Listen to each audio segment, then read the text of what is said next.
Hello students, तो कैसे हैं आप सब। उम्मीद करते हैं कि आप बढ़िया होंगे और अच्छे तरीके से पढ़ाई कर रहे होंगे। आज हम लोग माइक्रोबायोलॉजी का दूसरा और नेक्स्ट सेशन लेके आ गए हैं और इस सेशन में हम लोग डील करेंगे कि आखिरकार बैक्टीरियल ग्रोथ का क्या है। काफ़ी इंपॉर्टेंट टॉपिक होता है कि बैक्टीरिया ग्रोथ कैसे करता है, और इन टॉपिक को ध्यान से हम देखेंगे क्योंकि हमने भी अभी कुछ दिन पहले, एक दो दिन पहले मैंने बोला था कुछ लोगों को कि भैया टैग वोग निकाल लो यूट्यूब की तरफ से और गूगल से निकाल लो कि कौन लोग पढ़ा रखे हैं और कैसे पढ़ा रखे हैं। तो काफ़ी लोगों ने काम किया इस पे और मेरे को टेक जो दिया गया, और मैंने बाद में लोगों को वीडियो भी रिकमेंडेड किया कि देखें कि कौन कौन से लोग कैसे पढ़ा। तो मैंने काफ़ी वीडियो देखने के बाद वहाँ पता चला कि नहीं भैया, सब लोग थ्योरी कोई करा नहीं रहा है क्योंकि बीएससी एमएससी में थ्योरी आएगा। तो चलो ठीक है, हम लोग थ्योरी करेंगे और ग्राफ को भी देख लेंगे क्या है ग्राफ और कैसे काम करता है। सबके टॉपिक को ध्यान से देखा जाएगा। ठीक है, मोस्ट इंपॉर्टेंट क्लास है आज के पेपर पॉइंट से देखा जाए तो 5 नंबर का ये क्लास कभी भी आपसे शॉर्ट फॉर्म में एमएससी में और 10 नंबर के फॉर्म में कभी कभी बीएससी के क्वेश्चन में आ जाता है। ठीक है, ये पहले के सिलेबस में थोड़ा कम था लेकिन अब के सिलेबस में रिकमेंडेड कर दिया गया। पहले के सिलेबस में था ही नहीं। ठीक है, लेकिन अब ये रिकमेंड कर दिया गया कि नहीं भैया इसको तो पढ़ाना ही पढ़ाना पड़ेगा। तो चलते हैं, हम लोग डील करेंगे अपने टॉपिक के पेपर बेसिस पे कि आखिरकार बैक्टीरियल ग्रोथ कर क्या है, कैसे काम करता है, इसमें जनरेशन टाइम क्या है, जो अलग अलग बैक्टीरिया के 4 फेजेज हैं ग्रोथ करने के, या फिर उनके लाइफ साइकिल्स के जो 4 फेजेज है वो कैसे कंप्लीट करते हैं, सबके बारे में बारी बारी से बात किया जाएगा। ठीक है, तो ये वीडियो यदि आप मेरे किसी दूसरे प्लेटफॉर्म पे देख रहे होंगे हमारे एप्लीकेशंस के बाद, तो प्लीज सारे लोग जो भी होंगे अपने college group and friendship circle में आप इनको जरूर भेजिएगा। और आप बच्चों से बोलिए अधिक से अधिक वेबिनार को लोग सपोर्ट करें ताकि हम लोग एक नए मुकाम पे खड़े हों और अधिक से अधिक आप लोगों के लिए नेक्स्ट ईयर जो प्लान हम लोग किए हैं कि किताब जो नोट्स आपको अगले साल ना लिखना पड़े, इसलिए हम लोग प्लान कर रहे हैं कि अधिक से अधिक बच्चे हो जाएंगे तो हम लोग नोट्स कॉपी करवाएंगे यहाँ पे प्रिंट करवा के आप लोगों के साथ डिस्ट्रीब्यूट कर दिया जाएगा उसी पेपर पॉइंट में जो हमने अभी आपको कोर्स दे रखा है। ठीक है, तो चलते हैं, हम लोग स्टार्ट करते हैं आज के इस क्लास को कि क्या कहता है। ठीक है, जब देखो हमारे पास बैक्टीरियल ग्रोथ करवाता है, ये क्लास नंबर 28 होने वाला है माइक्रोबायोलॉजी का, और इसमें हम लोग को छोटा छोटा टॉपिक को ध्यान देना पड़ेगा। और इसमें हमको सबसे पहले हमको देखना पड़ेगा कि आखिरकार बैक्टीरियल ग्रोथ कारक क्या है। यदि सिंपल तरीके से देखा जाए कि बैक्टीरियल ग्रोथ कारक के बारे में बात करें तो सिंपल तरीके से कहता है क्या है कि ये बैक्टीरिया के जो पॉपुलेशन ग्रोथ स्टडी के बारे में बात करता है। तो आप कभी भी आपसे पूछे कि आखिरकार बैक्टीरियल ग्रोथ क्या है तो आप बताएंगे कि बैक्टीरियल ग्रोथ का मतलब होता है कि इस पूरे पूरे फेज में हम लोग क्या करते हैं, बैक्टीरिया के जो बैक्टीरियल पॉपुलेशंस होती है उसकी जो ग्रोथ होती है उसकी स्टडी जब हम लोग करते हैं तो पूरा जो स्टडी करने का जो पूरा चक्कर है ना वो चला जाता है कहाँ पे, बैक्टीरियल ग्रोथ कर्व के बेसिस पे। क्योंकि कर्व यहाँ पे अलग अलग हमारे ग्राफ बनते हैं, कभी उतार कभी चढ़ाव, तो उन्हीं ग्राफ को इंटीग्रेट मतलब मिला दिया गया है ग्राफ के बेसिस पे, बैक्टीरियल ग्राफ के बेसिस पे।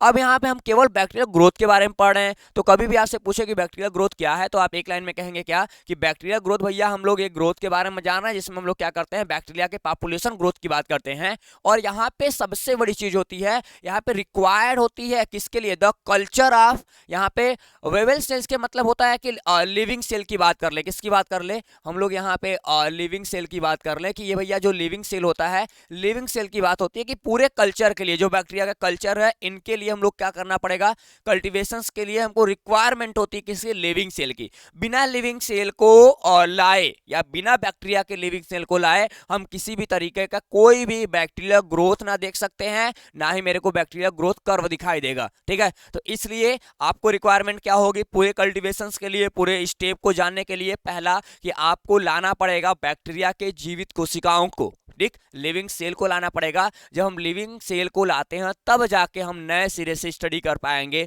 बैक्टीरिया के पॉपुलेशन के बारे में। ठीक है, कि कैसे ग्रोथ कर रहा है कैसे नहीं कर रहा है। ठीक है, उसके बाद हम लोग क्या करते हैं, अलग अलग मीडियम में, क्या अलग अलग मीडियम में हम लोग उनको क्या करते हैं, डालते हैं। चाहे वो मीडियम हमारा कैसा होता है, क्लोज मीडियम हो सकता है, चाहे हमारा वो ओपन मीडियम हो सकता है। अलग अलग हमारे कल्चर्स मीडियम्स होते हैं, हम आगे आगे की वीडियो में कल्चर मीडियम के बारे में बात करेंगे, इसलिए हम यहाँ पे किसी भी कल्चर मीडियम के बारे में कोई बात नहीं करेंगे।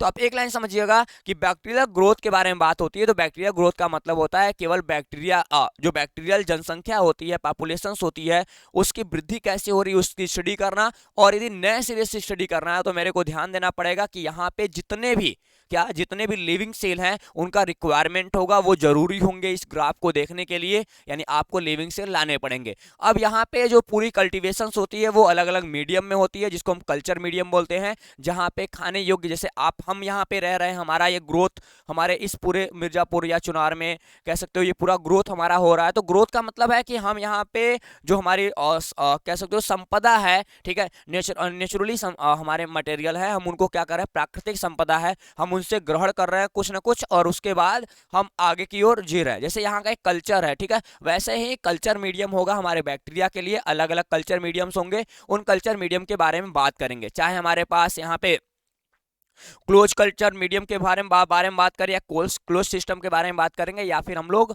ओपन सिस्टम के बारे में बात करेंगे। जो अलग अलग हमारा सिस्टम होगा उनके बारे में बात करेंगे। हो सकता है डबल सिस्टम के बेसिस पे बात करें, हो सकता है सिंगल सिस्टम के बेसिस बात करें। तो जो भी कहा जाएगा उन परिस्थितियों को हम लोग ध्यान से देखेंगे अलग अलग टॉपिक पे, ठीक।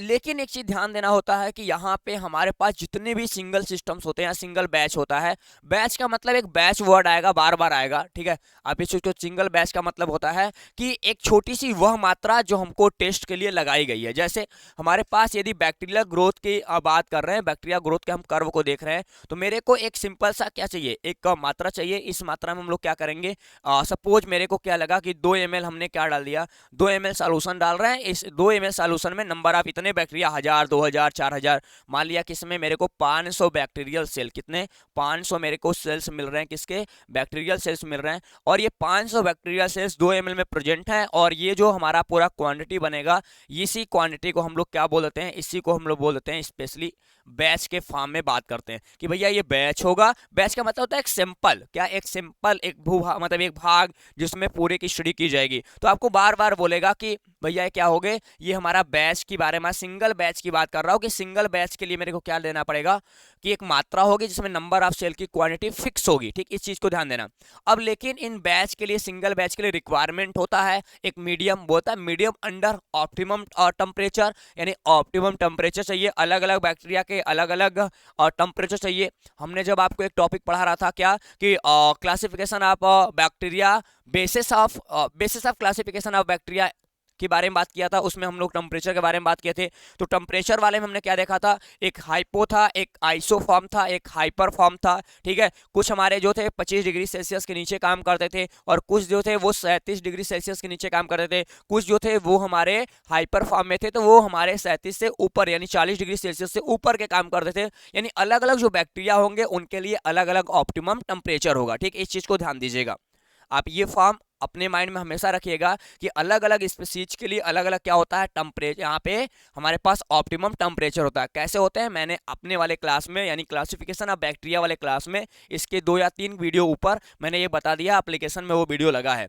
अब पीएच की वैल्यू की बात कर रहा तो अलग अलग जो बैक्टीरिया होते हैं उनके लिए पीएच वैल्यू भी होता है, क्या पीएच वैल्यू भी अलग अलग होती है। उसके बाद गैसियस कंडीशन की बात कर रहा है कि वो इन्वायरमेंट कैसा है जहाँ पे ये पूरा पूरा कल्चर कराया जा रहा है, जिस बैच के बारे में हम लोग स्टडी करने वाले हैं उन वहाँ का कंडीशंस कैसा है। तो आप एक चीज ध्यान दीजिएगा इस पूरे पॉइंट्स में कि हमारे पास क्या होगा कि बैक्टीरियल ग्रोथ को देखने के लिए, यानी बैक्टीरियल ग्रोथ क्या है, तो आप बोलिएगा कि इसमें हम लोग क्या करते हैं, इसमें हम लोग सिंपल तरीके से बोलिएगा कि यहाँ पे बैक्टीरियल जो पॉपुलेशंस होती है उसके ग्रोथ की स्टडी करते हैं, और इस ग्रोथ की स्टडी को करने के लिए हमें एक बैच की जरूरत पड़ती है, एक सिंपल की जरूरत पड़ती है, और इस सिंपल में क्या पता रिक्वायर द कल्टीवेशन, यानी पूरे के पूरे कल्टीवेशंस के लिए मेरे को लिविंग सेल की जरूरत पड़ेगी। क्या बनेगी, लिविंग सेल की जरूरत पड़ेगी। और यहाँ पे फ्रेश बैच की बात करता है, एकदम एकदम अच्छा वाला, ना इसमें डेड सेल्स हो, ठीक है। डेड सेल की बात कर, टोटल नंबर ऑफ सेल की बात नहीं कर रहा हूँ मैं, लिविंग सेल की बात कर रहा हूँ। वो भी अच्छा वाला लिविंग सेल होगा,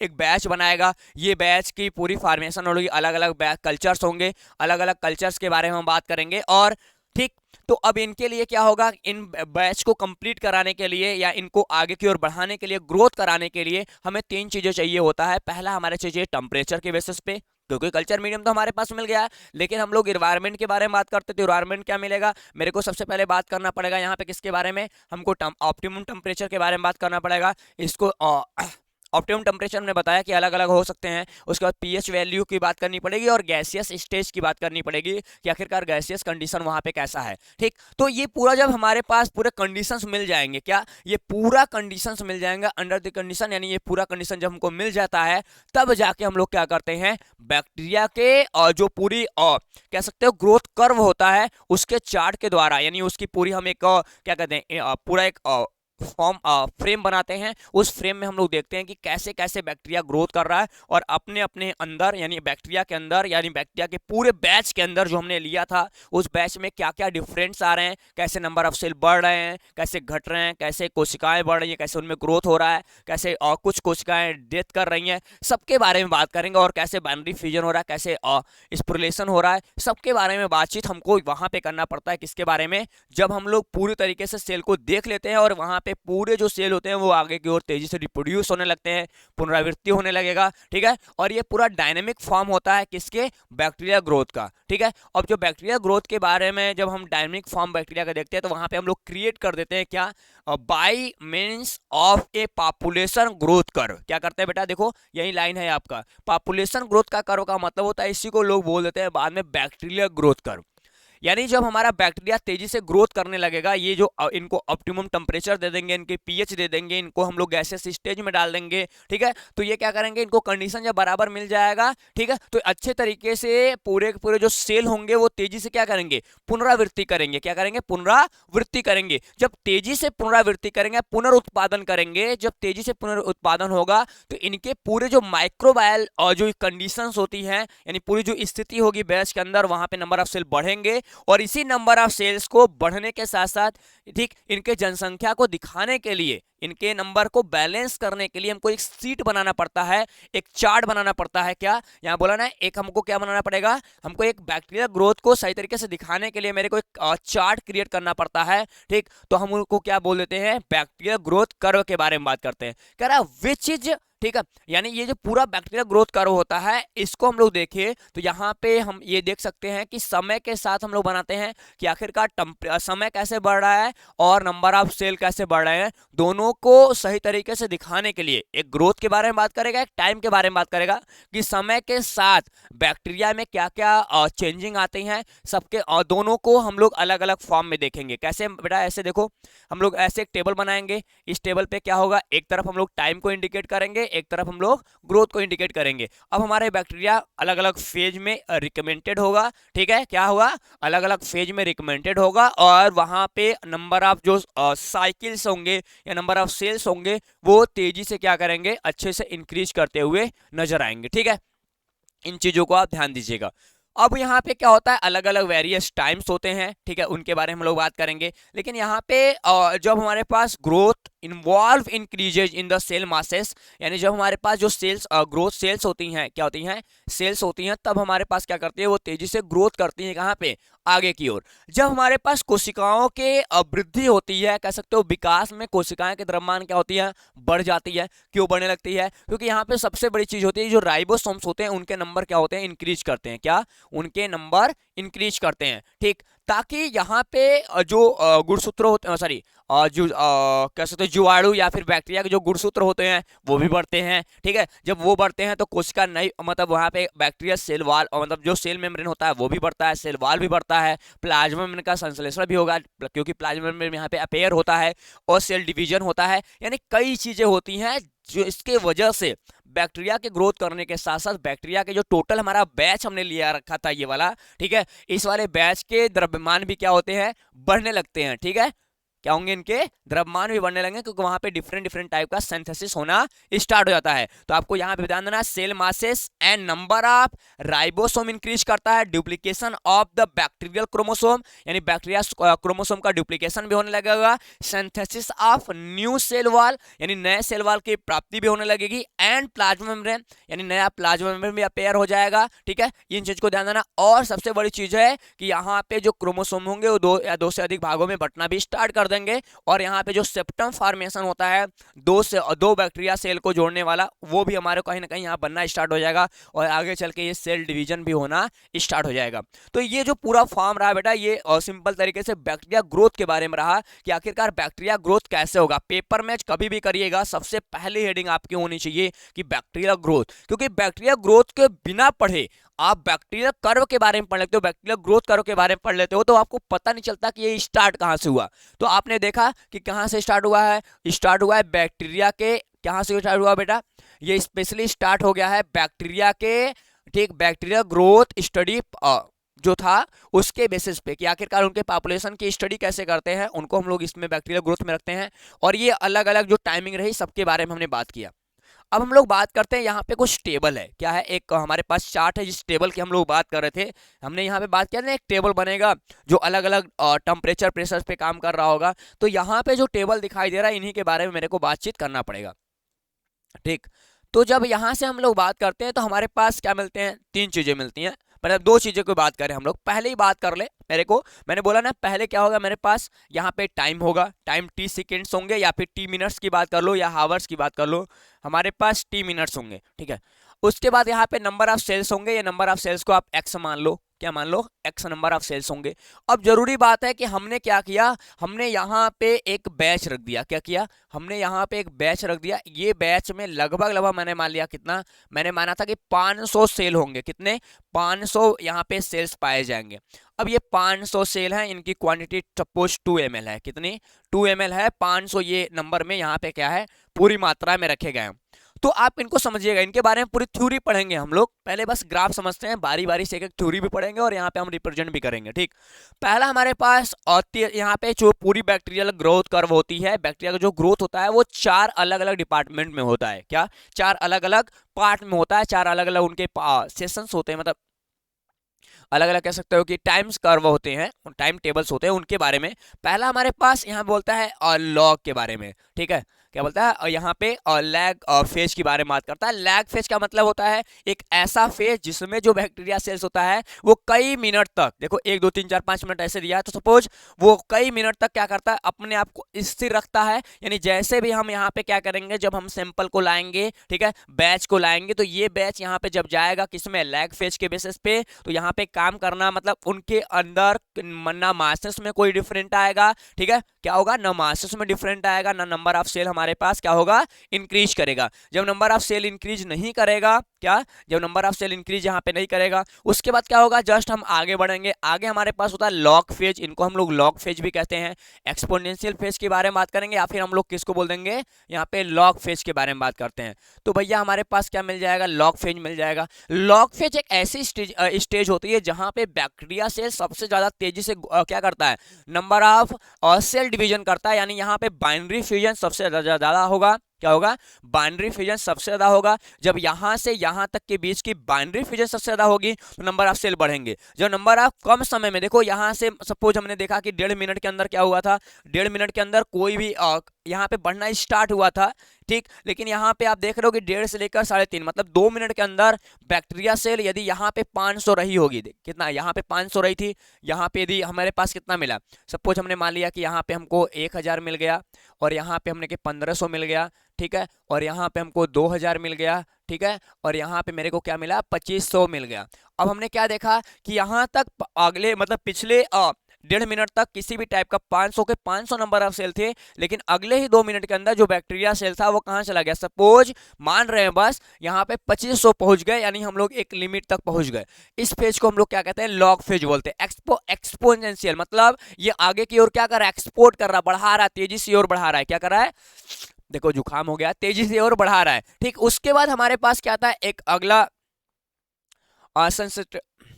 देखो पानी पी लेते हैं फिर बता रहे हैं, ठीक, गले में प्रॉब्लम हो गई।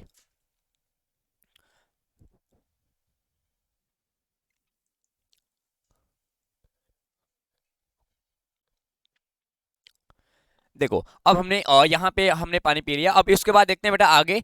यहाँ पे हमने बात करा था लैग फेज के बेसिस पे। अब हम बात करेंगे किसके बारे में, बारे में स्टेनरी फेज के बारे में बात करेंगे। स्टेनरी फेज एक ऐसा फेज होता है जहाँ पे क्या होता है कि नंबर ऑफ जो सेल्स होते हैं जितना वो ग्रोथ करते हैं ना, उतना ही वो क्या करते हैं, डेड कर जाते हैं। क्या, नंबर ऑफ सेल जितने यहाँ पे ग्रोथ करते हैं और उतने ही नंबर से क्या करते हैं, डेथ कर जाते हैं। इस वजह से क्यों डेथ करते हैं इसके बारे में हम आगे बात करेंगे। अभी रीजंस वहां पे बस एक ही होता है कि जब हमारे पास बैक्टीरिया सेल्स तेजी से बाइनरी फ्यूजन कर रहा होता है। अब पूछोगे सिंपल तरीके से, क्वेश्चन मार्क होता है कि सर जब बैक्टीरिया सेल्स यहाँ से ग्रोथ कर रहा था, नंबर ऑफ सेल इनके बढ़ रहे थे, तो अब हमारे पास बताइए कि ये स्टेनरी फेज क्यों आया।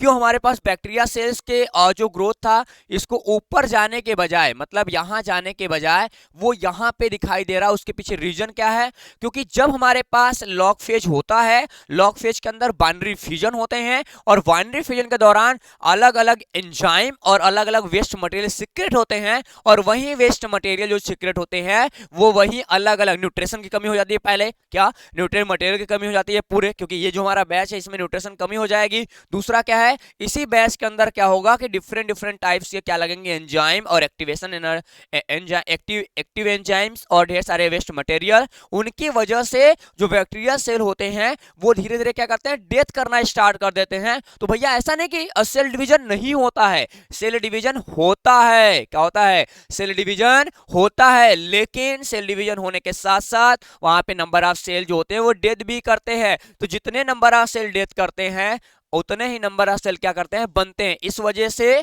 जो हमारे पास स्टेनरी फेज के अंदर जो लाइनअप देख रहे हो, एक टाइम जाने के बाद वो क्या हो गया, वो स्ट्रेट लाइन हो गया। कैसा हो गया, स्ट्रेट लाइन हो गया। मतलब ना ही इस फेज में क्या, ना ही इस फेज में कोई हमारा संख्या घटेगा, ना ही क्या होगा, बढ़ेगा।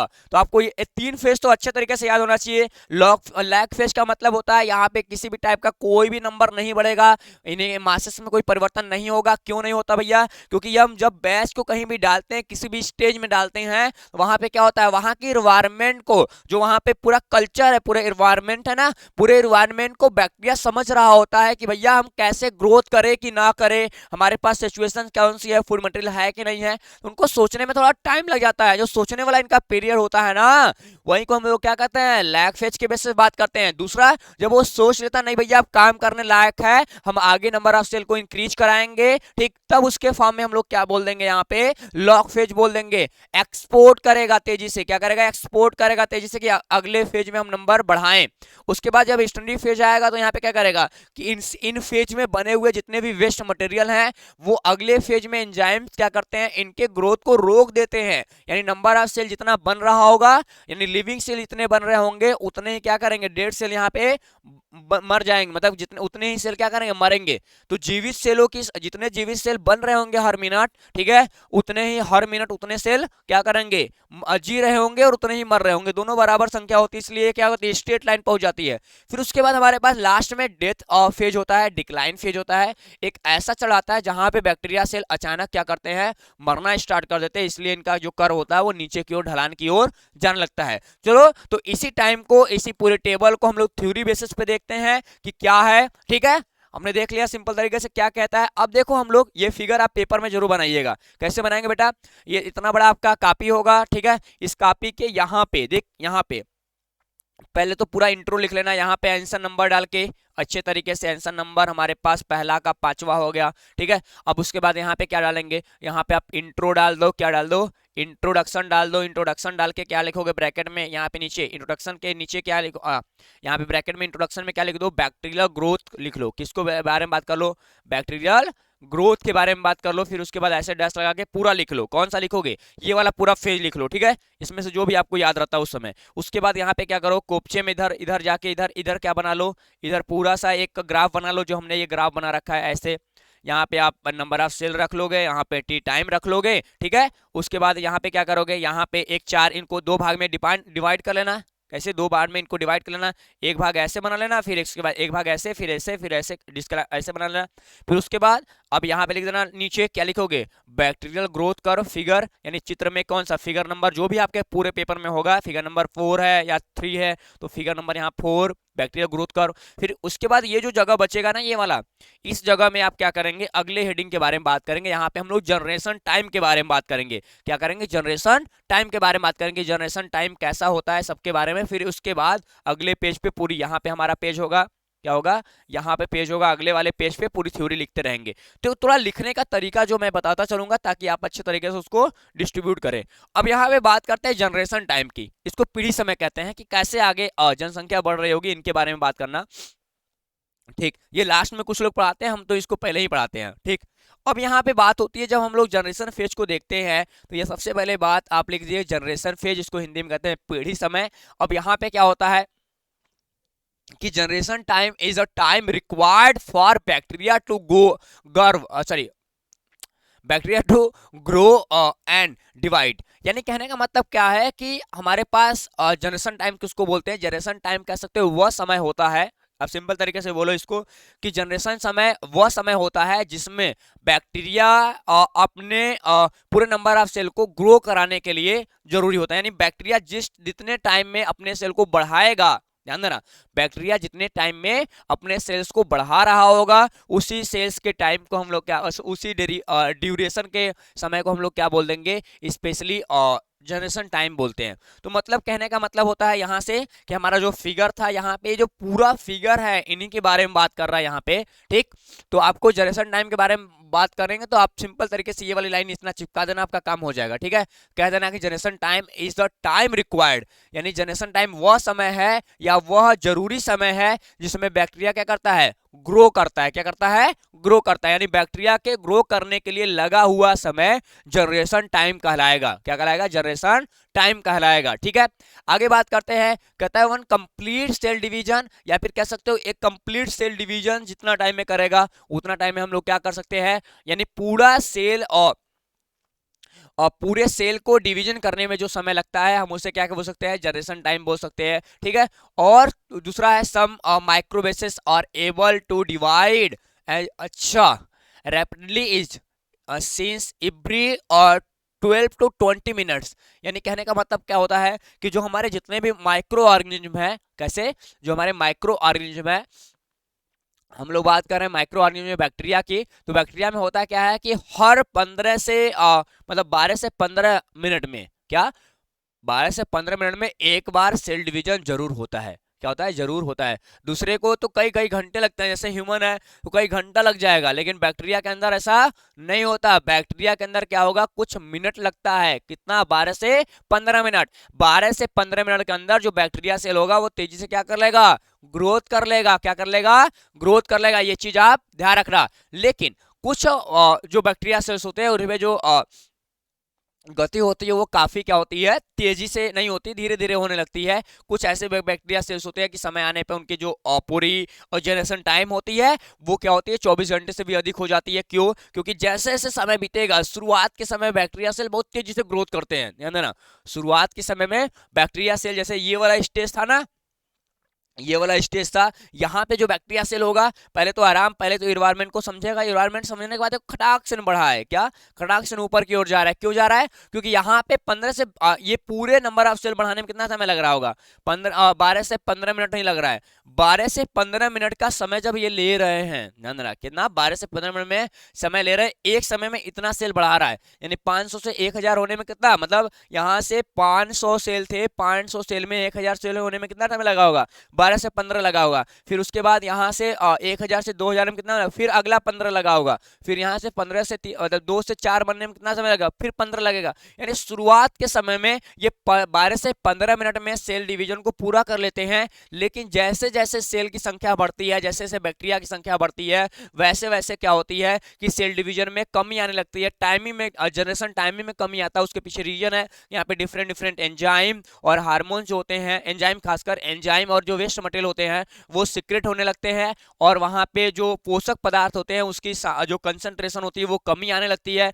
जब कंसंट्रेशन में, न्यूट्रिएंट मटेरियल के कंसंट्रेशन में कमी आती है तो हमारे सेल सही तरीके से डिवाइड नहीं कर पाते हैं। ठीक है, ये चीज को आप ध्यान दीजिएगा कि हमारे पास क्या होगा कि फ्रेश मीडियम जो होता है, फ्रेश मीडियम में सेल अच्छे तरीके से डिवाइड करता है, लेकिन समय के साथ जैसे जैसे वहां पे जो वेस्ट मटेरियल उनके वजह से, उनके कंसंट्रेशन के बढ़ने की वजह से और न्यूट्रिएंट मटेरियल की कमी होने की वजह से जो हमारा बाइनरी फ्यूजन हो रहा होता है, बाइनरी फ्यूजन में कमी आना स्टार्ट होना तय होता है। इसीलिए आने वाले समय में, फ्रेश समय में यानी शुरुआती समय में हमारा क्या होता है, बैक्टीरिया की फेज जो होती है बहुत तेजी से बढ़ती है, यानी जनरेशन टाइम कम होता है। जैसे जैसे हमारा बैक्टीरिया आगे की ओर बढ़ता है वैसे वैसे जनरेशन टाइम बढ़ने लगता है। उसके पीछे रीजन हमने बता दिया है आपको कि हमारे पास जितने भी वेस्ट मटेरियल होते हैं, जितने कचरे होते हैं, उनकी सांद्रता बढ़ जाती है सेल डिवीजन के दौरान। ठीक है, उसके बाद और दूसरा चीज है कि वहां पे जो न्यूट्रिशन मटेरियल है वो भी धीरे धीरे कम होने लगता है। क्या कम होने लगता है, और पूरे सिस्टम की और कहीं ना कहीं जो हीटिंग पावर होती है, मतलब हीट होती है, मतलब सिस्टम का जो इन्वायरमेंट होता है, टेम्परेचर होता है, वो भी कहीं ना कहीं बैक्टीरिया सेल के मतलब बैक्टीरिया सेल के ग्रोथ की वजह से उनकी भी टेम्परेचर बढ़ती है। तो टेम्परेचर और न्यूट्रिशन मटेरियल की कमी में और वेस्ट मटेरियल के कंसंट्रेशन के ग्रोथ में ये तीन फैक्टर होते हैं जो बढ़ा देते हैं बैक्टीरिया सेल्स का जनरेशन टाइम। ठीक है, इस चीज को आप ध्यान दीजिए। और यही आगे चल के पूरे पूरे हम लोग जब बात करेंगे कि हमारे जो ग्राफ थे, ग्राफ के अंदर तेजी तरीके से जब ये हार्मोन्स और सॉरी ये जो एंजाइम्स हैं ये बढ़ते जाते हैं तो अंत में क्या होता है कि अलग अलग हमको 4 फेज की स्टडी करनी पड़ती है। यानी जब भैया वो तेजी से बढ़ ही रहा होता है, जनरेशन टाइम एक ही तरह से होता है कि 12 से 15 मिनट में वो हमेशा काम कर रहा है, तो हम लोग क्या करते, हम लोग 4 अलग अलग फेज काहे पढ़ते, क्या 4 अलग अलग फेज क्यों पढ़ते, क्यों, क्योंकि क्यों पढ़ना पड़ा, क्योंकि इसीलिए पढ़ना पड़ा कि समय समय में बैक्टीरिया के ग्रोथ में अंतर देखा गया, उसी अंतर को हम लोग बैक्टीरिया ग्रोथ कर्व में देखेंगे। ठीक है, तो यहाँ पे हमको क्या ध्यान देना है बेटा, यहाँ पे 3 पॉइंट्स हमने ले रखा है, तीनों पॉइंट्स को अच्छे तरीके से याद कर लीजिएगा। ठीक है, पहला यहाँ पे किसके, मेजर्ड के बारे में कि आखिरकार जो माइक्रो ऑर्गेनिज्म है, माइक्रो ऑर्गेनिज्म के ग्रोथ को नापेंगे कैसे। हमने तो ठीक लिया, हमने तो ग्रोथ कर्व के बारे में, मतलब ग्रोथ के बारे में पढ़ लिया, हमने जनरेशन टाइम के बारे में पढ़ लिया कि सेल डिवीजन करने की जो टाइमिंग होती है उसको जनरेशन टाइम कहते हैं, कितना होता है हमने वो भी बता दिया। अब उसके बाद हमको मेजरमेंट करना है, मेजर्ड बाय, देखो कह रहा है ना कि द बैक्टीरिया, क्या the growth of micro organism can be measured by, कैसे हम लोग उनको मेजर करें, क्या मेजरमेंट कैसे होता है, लिख सूक्ष्म जीवों की जो वृद्धि होती है उसको कैसे मापी जाती है, इसके बारे में मेरे को बात करना पड़ेगा। तो चलो भैया बात कर लेते हैं। पहला, इंक्रीज इन साइज बढ़ती ज्यादा हुआ, अच्छा ये तो बहुत अच्छा कह रहा है, कह रहा है कि आकार में वृद्धि होगा लेकिन विकास के लिए कोई मापदंड नहीं है। मतलब यहाँ पे कहने का मतलब क्या है कि जो, या फिर हो सकता है वहां नंबर ऑफ सेल इंक्रीज ना करे, ससुरा मत करे, कोई दिक्कत नहीं है, लेकिन क्या होना चाहिए, उनके ग्रोथ होने चाहिए, उनके जो आकार है ना, उनकी पूरी जो, जैसे मेरी बॉडी है, अब पतले समय से हैं, ठीक, अब ऐसे थोड़ा सा मोटे से हो गए, तो ये क्या है, ये ग्रोथ के बारे में बात कर रहा है। ठीक है, विकास का कोई मापदंड नहीं है, ठीक है, लेकिन हम लोग कह सकते हो कि इनके बॉडी में ग्रोथ होता है। यहाँ पे डेवलपमेंट के बारे में हम लोग बात नहीं करेंगे, केवल बात करेंगे किसके बारे में, पुअर क्रिएशन ऑफ ग्रोथ, यानी हम लोग क्या करेंगे, केवल इंक्रीज साइज के बारे में बात करेंगे। ठीक, अगला क्या है, increase in the number of bacteria cell, हम लोग बैक्टीरिया सेल के नंबर ऑफ सेल को इंक्रीज करने की बात करेंगे यहाँ पे, कि बैक्टीरिया सेल कि नंबर ऑफ सेल कैसे इंक्रीज करने की बात होती है, कि कितने नंबर ऑफ सेल बन रहे हैं और कितने नंबर ऑफ सेल डेथ हो रहे हैं। क्या जीवितों की संख्या की गणना करने के लिए हमें बैक्टीरिया सेल की गणना करना जरूरी होता है।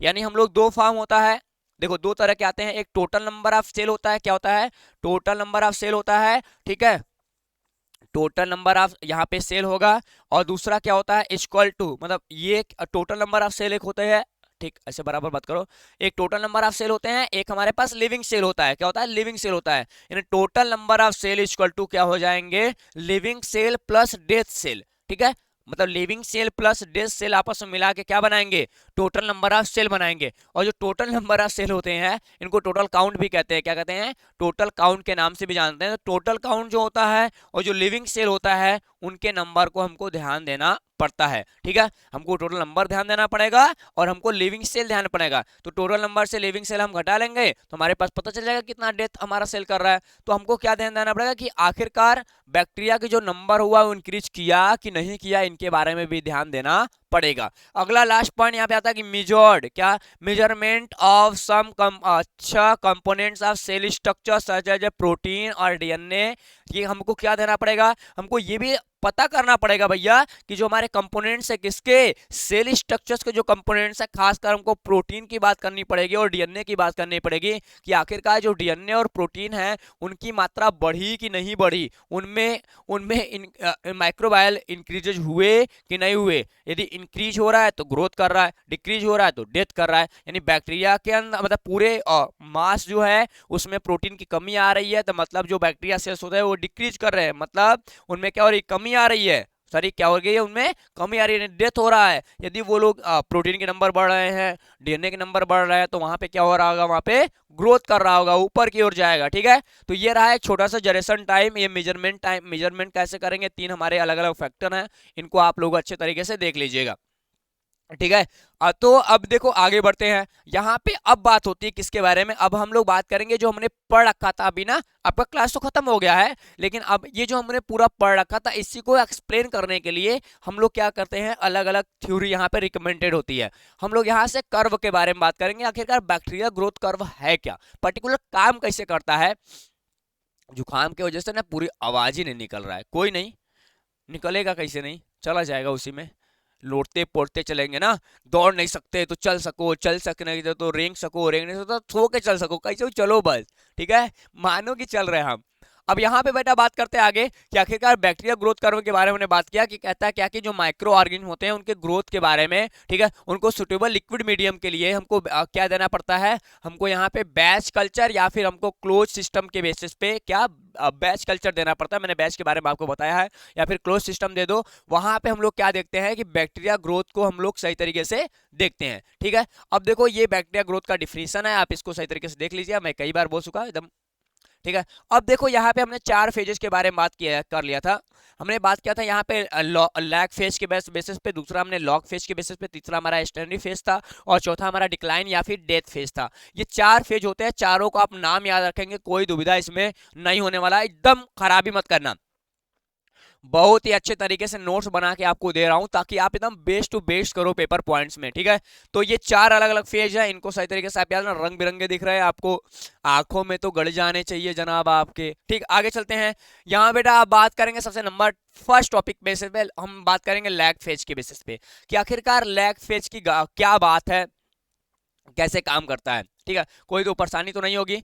अब जब हम लैग फेज के बारे में बात करते हैं, क्या लैग फेज के बारे में बात करते हैं, तो अब यहाँ पे क्या आता है कि भैया ये जब हमारे पास बैक्टीरिया सेल होता है, क्या होता है, बैक्टीरिया सेल होता है। बैक्टीरिया सेल जब तेजी से ग्रोथ, नंदना बैक्टीरिया सेल जब तो तेजी से ग्रोथ कर रहा होता है तो ये पहला फेज होता है। मतलब बैक्टीरिया सेल जैसे जैसे नया नया आया होता है ना, बैच हम लोग स्टार्ट करते हैं। हमने बताया था ना कि ये हमारे पास कौन सा फेज है, हमारे पास पहला वाला फेज है जहां पे एक ऐसा कर्व मिला था। क्या मिला था, हमारे पास एक ऐसा फेज है जहां पे हमको क्या मिला था, पहला यहाँ पे क्या मिला था, ऐसे कर्व मिल रहा था। ये इस फेज के बारे में बात कर रहा है। ये हमारा टाइम टी है और ये सेल की संख्या एक, ये हमारा सेल इधर जा रहा है ऊपर की ओर, और इधर क्या है, ये हमारा टाइम जा रहा है।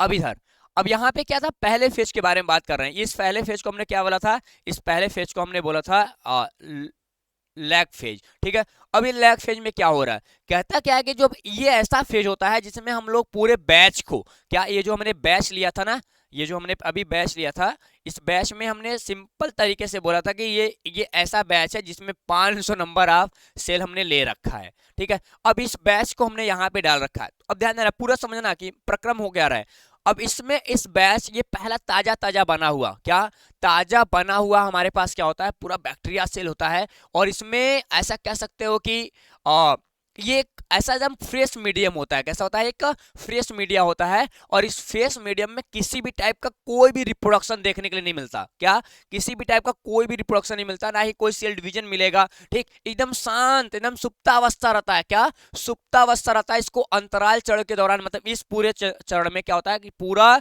इन्वायरमेंट कैप्चरिंग मटेरियल होता है, यानी इन्वायरमेंट को समझा जाता है कि इन्वायरमेंट कैसा है, मेरे डेवलपमेंट के लिए अनुकूल है कि नहीं है, क्योंकि नई कंडीशंस होती है। बैच को हम कहीं से लेकर आए हैं, कहीं दूसरे कंडीशन में रख रहे हैं, जहां से लेकर आए वहां का टेम्परेचर कुछ और हो सकता है, वहां का हमारा पीएच वैल्यू कुछ और हो सकता है, वहां का जो गैसियस स्टेज है वो कुछ और हो सकता है, यहाँ का टेम्परेचर अलग हो सकता है, यहाँ का हमारे पास पीएच वैल्यू जो है वो अलग हो सकती है, यहाँ का गैसियस स्टेज अलग हो सकता है। तो इस बैच को जब हम यहाँ पे लाते हैं, दूसरे जगह लाते हैं, तो वहाँ की इन्वायरमेंट को समझने के लिए लगा हुआ टाइम जो होता है, यानी जो पीरियड होता है, उसी को हम लोग क्या बोलते हैं, लैग फेज। क्या बोलते हैं, लैग फेज बोल देते हैं। ठीक है, तो इनके लिए डेवलपमेंट के लिए बहुत जरूरी होता है कि वहां पे जो एडॉप्टेशंस की एक्टिविटी होना जरूरी है, क्योंकि ये जब तक हमारे पास एडॉप्ट नहीं करेगा उस इन्वायरमेंट को, तब तक ये अगले चरण में ग्रोथ नहीं करेगा लैग फेज मतलब लॉग फेज के बेसिस पे। ठीक, तो आप ध्यान दीजिएगा कि लॉग और लैग फेज के अंदर क्या ध्यान देंगे, लैग फेज एक ऐसा फेज होता है जहां पे कोई भी बैच या फिर जो भी हमारा सिंपल मीडिया लिया गया है, वहां पे वो किसी भी टाइप का कोई भी ग्रोथ नहीं करता है, वो सुप्तावस्था में पड़ा रहता है, और वो क्या करता है, ना ही किसी टाइप का यहाँ पे अगला सेल डिवीजन होगा। ठीक है, किसी भी टाइप का सेल डिवीजन नहीं होता। ठीक, अब यहाँ पे हमारे पास क्या होता है, इनको डेवलपमेंट फेज भी कहते हैं। यहाँ पे आकार में वृद्धि नहीं देखी जाती है, मतलब नंबर सेल ऑफ सेल की संख्या तो बढ़ती ही नहीं है। आप इनके देख सकते हो, इनकी जो इंटरनल बनावट होती है उसमें इनकी मजबूती आती है। भैया हमको लड़ना है आगे, ठीक है, हमको अब लॉग फेज के अंदर जाना है, हमको सेल डिवीजन करना है, इसलिए बैक बाउंस करते हैं, अपने आप को न्यूट्रिएंट मटेरियल को कैप्चर करते हैं और अपने आप को अच्छे तरीके से बढ़ा देते हैं। मतलब उनकी जो शेप एंड साइज होती है ना बैक्टीरिया की, उसको क्या करते हैं, वो इंक्रीज कर लेते हैं ताकि आगे हम लोग बढ़ा सके। सेल नंबर ऑफ सेल नहीं बढ़ेगा, ध्यान देना, नंबर ऑफ सेल जो ऊपर की ओर जा रहा है उसमें कोई वृद्धि नहीं होगी, लेकिन जो यहाँ पे छोटा छोटा बैक्टीरिया सपोज इसमें पाया जा रहा है, ये बैक्टीरिया की जो शेप साइज होती है उसमें खासकर साइज में काफी वृद्धि आती है। ठीक है, इस चीज को ध्यान देना।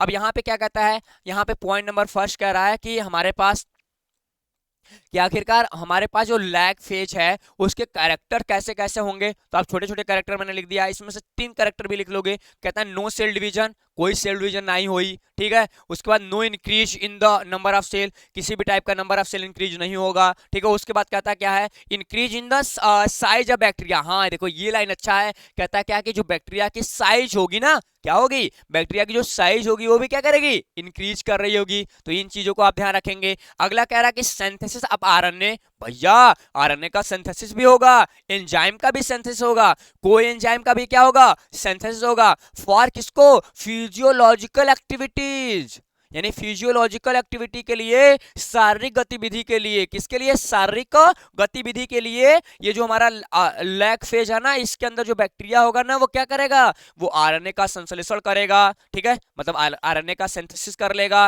एंजाइम का सिंथेसिस कर लेगा, जो कोएंजाइम होंगे उसका भी सिंथेसिस कर लेगा। ठीक है, ये चीज आप ध्यान रखिएगा। अगला है यहाँ पे कह रहा है during of the lag phase. अच्छा, जो ड्यूरिंग ऑफ लैग फेज का मतलब है कि अलग अलग जो वेरियस टाइम, यानी अलग अलग जो हमारे क्या होते हैं, जीवाणु होते हैं, क्या होते हैं, जो अलग अलग हमारे जीवाणु होते हैं, अलग अलग बैक्टीरिया होते हैं, अलग अलग बैक्टीरिया की जो स्पीशीज होती है वो अलग अलग टाइम में क्या, अलग अलग टाइम लेते हैं लैग फेज का।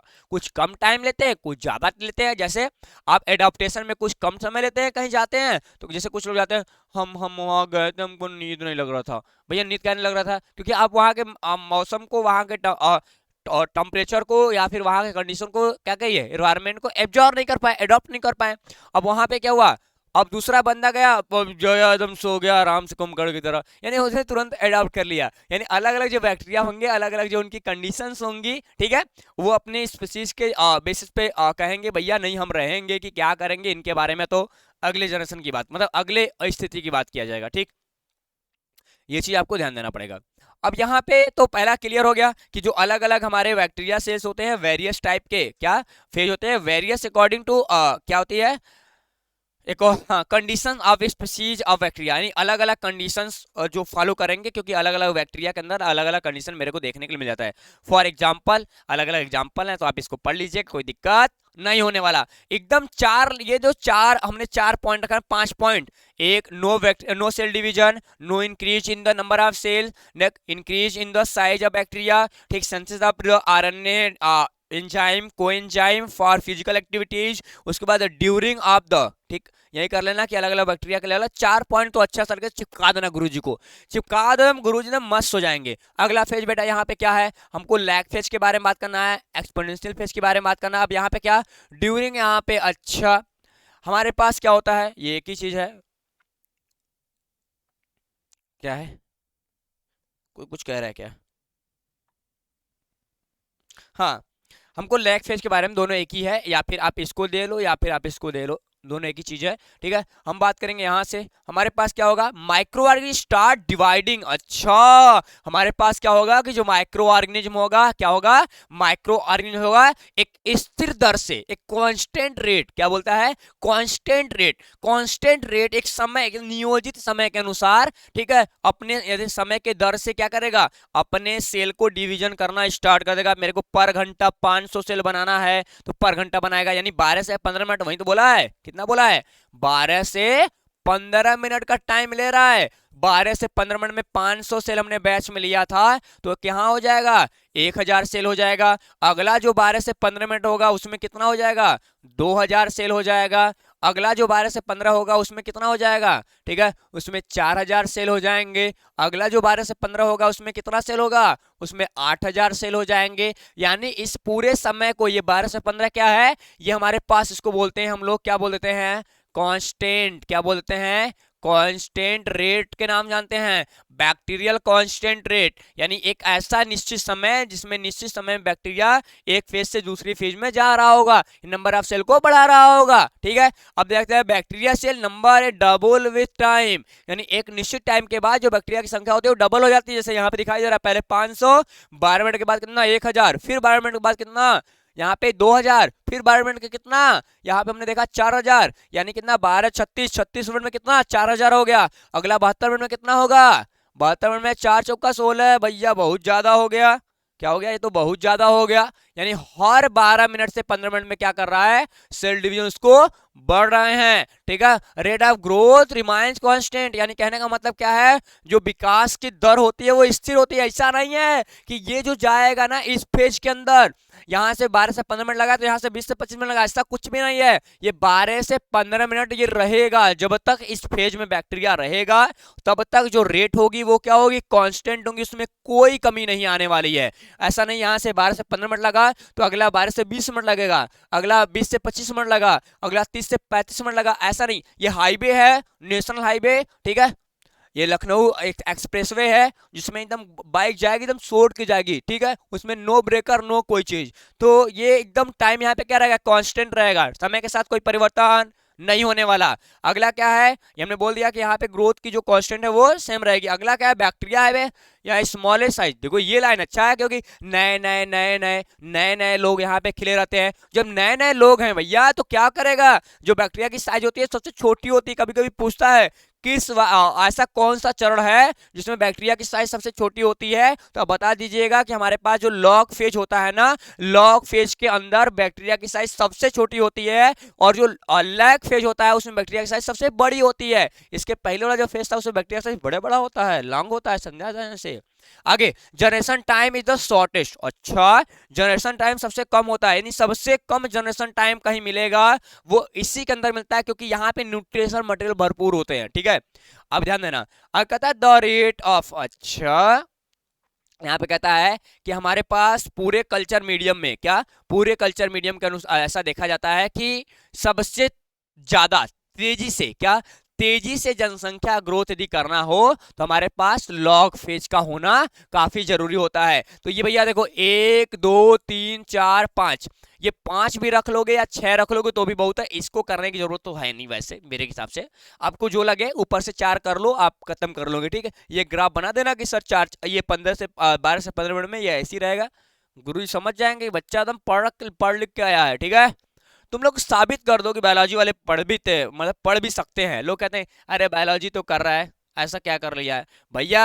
हम लोग बात करेंगे अब स्टैटिक फेज की, ऐसी फेज की बात करेंगे, इसको बोलते हैं साम्य अवस्था, यानी ना बढ़ेगा ना घटेगा, एकदम बराबर, जस्ट लाइक रिएक्शन बराबर होगा। ठीक है, तो देखो क्या कहता है, हमको यहाँ पे स्टैंडर्ड फेज में देखे तो कहता क्या है कि स्टैंडर्ड फेज के बारे में जब बात होती है तो यहाँ बोलता है कि प्रति मीटर लगभग हम लोग देखें तो यहाँ पे कुछ सेल्स के बारे में बात करेगा। क्या बात करेगा, सेल्स के बारे में बात कर रहा होगा कि यहाँ पे 900 क्या सॉरी 109 कोशिकाओं की बात कर रहा है प्रति M L litre, M L litre मतलब एम एल की बात कर रहा है, प्रति एम एल, यानी हमारे पास क्या हो, एक बैच हो, ठीक है, क्या हो, एक बैच हमने ले रखा है।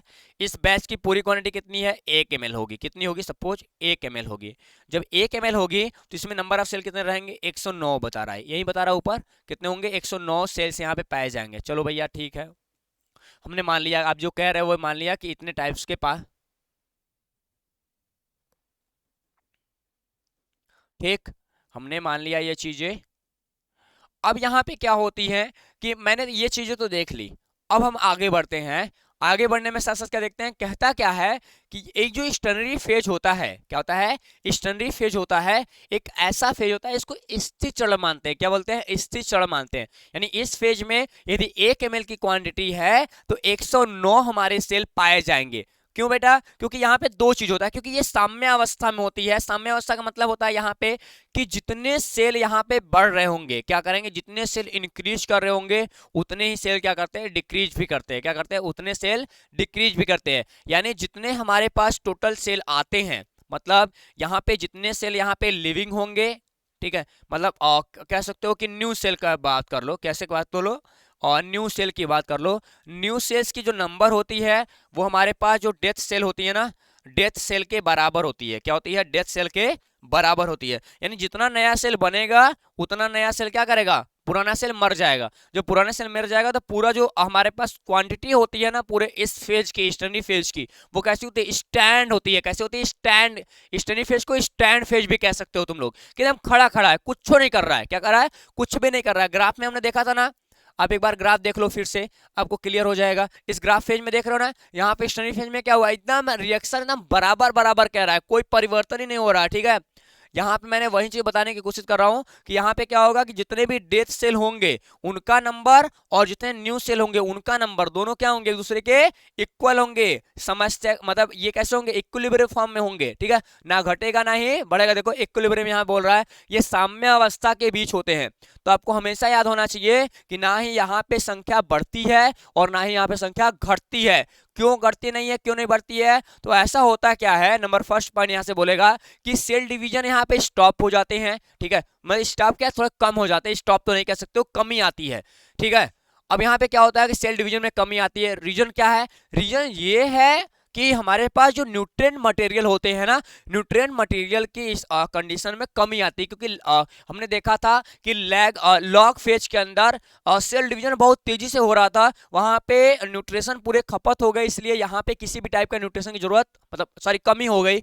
अब न्यूट्रिशन कमी होने की वजह से सेल जो होता है वो क्या करता है, ग्रोथ करना कम कर दिया। दूसरा चीज है कि वहां पे वेरियस टाइप के डिफरेंट डिफरेंट टॉक्सिक प्रोडक्ट निकलते हैं, जहरीले कुछ पदार्थ सीक्रेट होते हैं। जब जहरीले पदार्थ सीक्रेट होते हैं उसके वजह से भी सेल में क्या होती है, कमी आती है। दूसरा होता है कि यदि हम लोग बात करें कि जितने भी नए सेल बनते हैं, जितने भी पुराने सेल्स होते हैं, उनके नंबर एकदम जस्ट बराबर होते हैं। ठीक है, अब आगे बात करता है कि निश्चित रूप से ऐसा देखा जाता है कभी कभी कि हमारे पास यहाँ बोलता है कि यहाँ production of antibodies such as a penicillin, यानी हमारे पास एंटीबॉडी जैसे पेनिसिलिन, टेट्रोमाइसिन आदि जो एंजाइम्स होते हैं उसका उत्पादन बैक्टीरिया इसी चरण में करता है। यानी आपसे पूछा जाएगा कि एंटीबॉडी जो होता है क्या होता है, एंटीबॉडी होता है, पेनिसिलिन की बात कर रहा है, स्ट्रेप्टोमाइसिन की बात कर रहा है। ठीक, इन एंजाइमों को जो सिक्रेशन होता है पर्टिकुलर बैक्टीरिया इसी फेज में करता है। क्या करता है, इसी फेज में करता है बेटा। तो ये वाली लाइन आपके लिए मोस्ट इंपोर्टेंट है, इसको आईएमपी करके आप रखे जाना। ठीक है, नोट कर लेना है इसको अलग पॉइंट्स में, आपको याद रहेगा। अलग अलग फेज में देखो अलग अलग चीजें मैंने बताई है। अब यहाँ पे क्या होता है, इंडोस्पोर बनते हैं। क्या बनते हैं, इंडोस्पोर बनते हैं।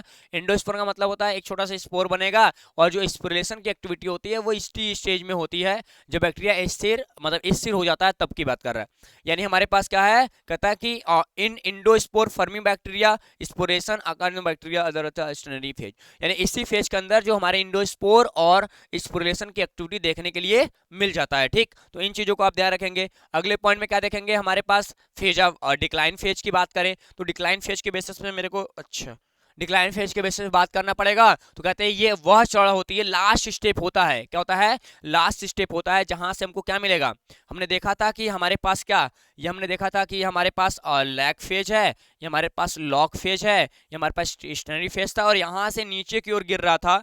इसी को हम लोग क्या बोलते थे, इस वाले मतलब यहाँ से देखो ऐसे था, सपोज यहाँ से ऐसे था, फिर ये ऐसे गया। ठीक है, यहाँ से क्या हुआ, यहाँ से डिक्लाइन करने लगा, क्या करने लगा, ये डिक्लाइन करने लगा।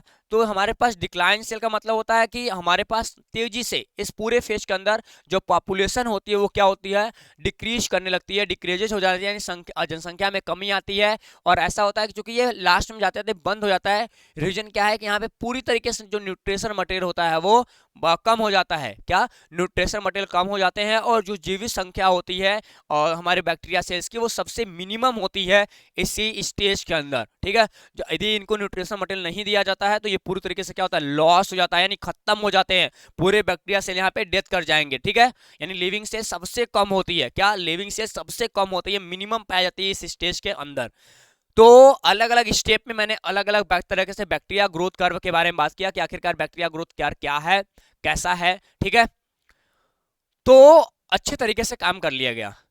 तो मिलते हैं अगले क्लास में, लेके आपको कल्चर के बारे में पढ़ाएंगे और अच्छे तरीके से देखेंगे। वैसे भी केडी सर आपको पढ़ा रहे हैं। क्या, केडी सर आपको पढ़ा रहे हैं ऑनलाइन, हम पढ़ा रहे हैं अपने प्लेटफॉर्म पे। ठीक है, तो आप वहां भी वीडियो देख सकते हैं और यहाँ भी देख सकते हैं। ठीक है, तो यहाँ पे पेड कोर्सेस है, वहां पे फ्री क्लासेस है। तो कोई नहीं, मिलते हैं नेक्स्ट वीडियो में लेके आपके लिए नया टॉपिक मजेदार वाला। ये वीडियो कैसा लगा कमेंट बॉक्स में जरूर बताना।